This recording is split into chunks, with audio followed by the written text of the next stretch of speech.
Well, I'm from a retail background, so I wanted to still work in customer service, but not be stuck in like a shop environment. So this is perfect for me. You have no one looking over your shoulder 24/7, you know. You come in, you do your job, you meet different people every single day.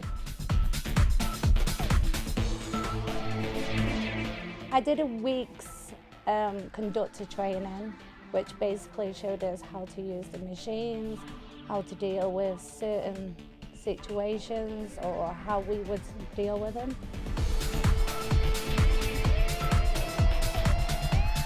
Job assurance, that's what we all want, isn't it? You know, you're guaranteed to have a job, aren't you?